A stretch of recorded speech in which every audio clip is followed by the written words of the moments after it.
ఇక తిరుమల హుండీలో భక్తులు వేసే ప్రతి రూపాయిని స్వామివారు లెక్క రాసుకుంటారా? రోజు వచ్చే హుండీ ఆదాయంతో పాటు ఆలయ ఆదాయ వ్యయాల్ని నయా పైసలతో సహా శ్రీవారు లెక్కలడిగి తెలుసుకుంటారా? తిరుమల వెంకన్నకు పంచాంగ శ్రవణం అంటే ఎందుకు అంత ఇష్టం? భక్తుల్ని నిలువు దోపిడీ చేసే వెంకన్న ప్రతిరోజు అర్చకులకు బియ్యాన్ని ఎందుకు దానం చేస్తారు? బియ్యం దానం తీసుకున్న అర్చకులు స్వామివారిని ఏమని ఆశీర్వదిస్తారు? నిత్యాన్నదాతల పేర్లు శ్రీవారికి చదివి వినిపించడంలో ఉన్న ఆంతర్యమేంటి? శ్రీవారికి వడ్డీ కాసులవాడు అనే పేరు ఎలా వచ్చింది? తిరుమల వెంకన్న కొలువు దర్బార్ వెనుక దాగి ఉన్న రహస్యాలేంటి? ఇవాల్టి బ్రహ్మోత్సవ ప్రత్యేక కథనంలో చూద్దాం.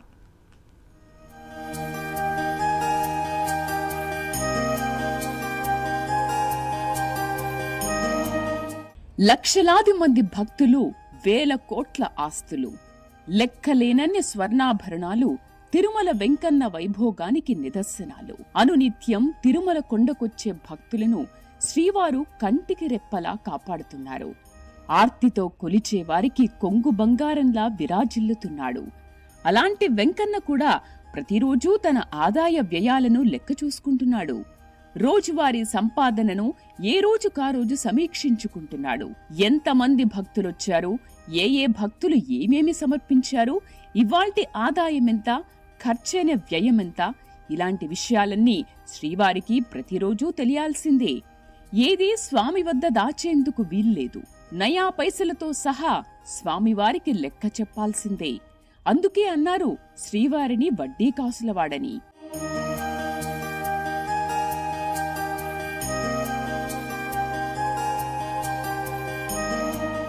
తిరుమల క్షేత్రానికి వచ్చే భక్తులతో పాటు ఇతర వివరాలన్నీ శ్రీవారికి తెల్లవారేలోగా చేరిపోవాలి.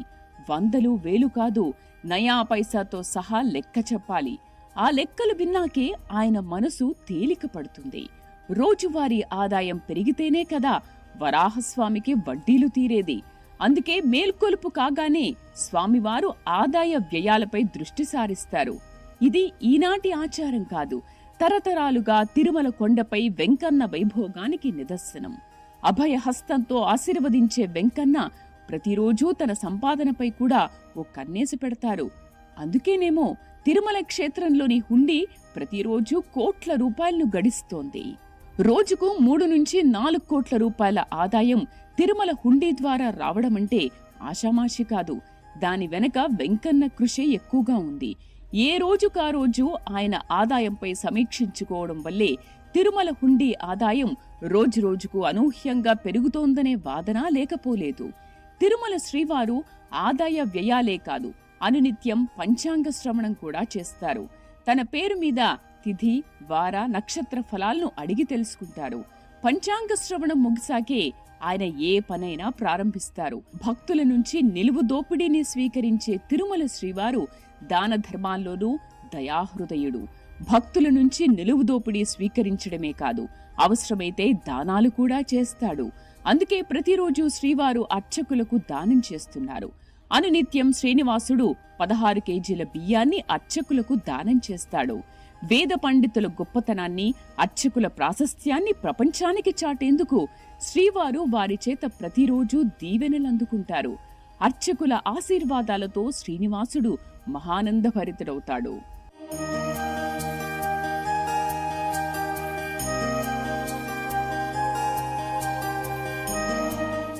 అన్ని దానాల్లోకెల్లా అన్నదానం గొప్పది. అందుకే నిత్యాన్నదానానికి విరాళాలిచ్చిన దాతలకు శ్రీవారి దగ్గర ప్రత్యేక స్థానం ఉంది. ప్రతిరోజు స్వామివారు నిత్యాన్నదానాల వివరాలను అడిగి తెలుసుకుంటారు. నిత్యాన్నదాతలను స్వామివారు కటాక్షిస్తారు. ప్రతిరోజు నిత్యాన్నదాతల వివరాలు స్వామివారి ఆనంద నిలయంలో స్వామి ఎదుట పఠిస్తారంటే అన్నదానానికి ఉన్న విశిష్టతను స్వామివారు చెప్పకనే చెప్పారు. తిరుమల శ్రీవారు ఆనాటి రాజసాన్ని కొనసాగిస్తూనే ఉన్నారు. అందుకే నేటికి తిరుమల శ్రీవారికి కొలువు దర్బార్ జరుగుతోంది. అప్పట్లో రాజులు నిత్యం నిర్వహించే కొలువు దర్బార్ లాగే శ్రీవారు ఎన్నో తరాలుగా కొలువును నిర్వహిస్తున్నారు. ఈ కొలువులోనే స్వామివారు అన్ని వివరాలను అడిగి తెలుసుకుంటారు. భక్తుల పాపపుణ్యాలను బేరీజు వేస్తారు. ప్రతిరోజు స్వామివారికి మేలుకొలుపు పూర్తి కాగానే తోమాల సేవ జరుగుతుంది.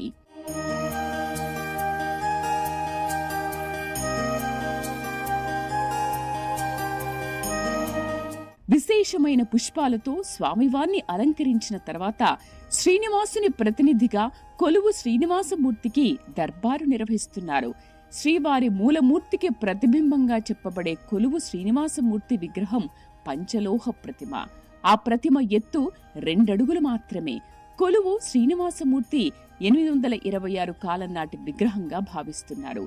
ప్రతిరోజు స్వామివారికి దర్బార్ను ఈ కొలువు శ్రీనివాసమూర్తికే నిర్వహిస్తారు.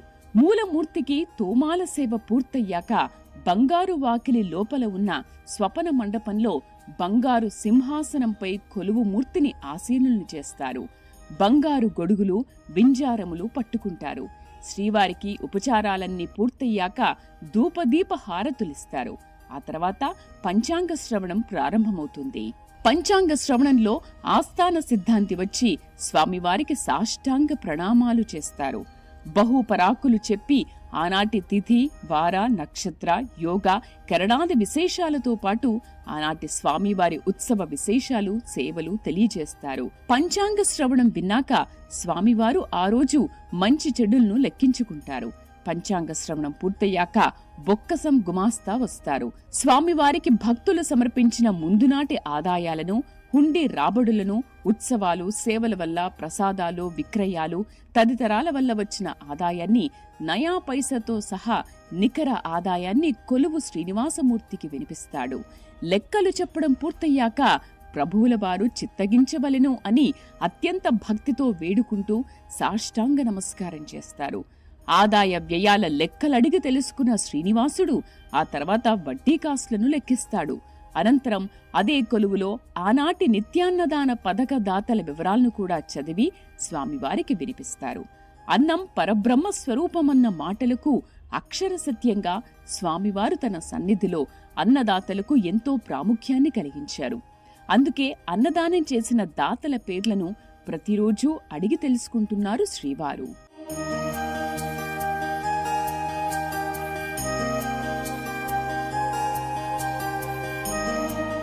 స్వామివారికి నిత్యాన్నదాతల పేర్లు చదివి వినిపించిన తర్వాత బంగారు సింహాసనంపై ఆసీనులై ఉన్న శ్రీవారు తండుల దానం పేరుతో 16 కేజీల బియ్యాన్ని అర్చక స్వాములకు దానం చేస్తారు.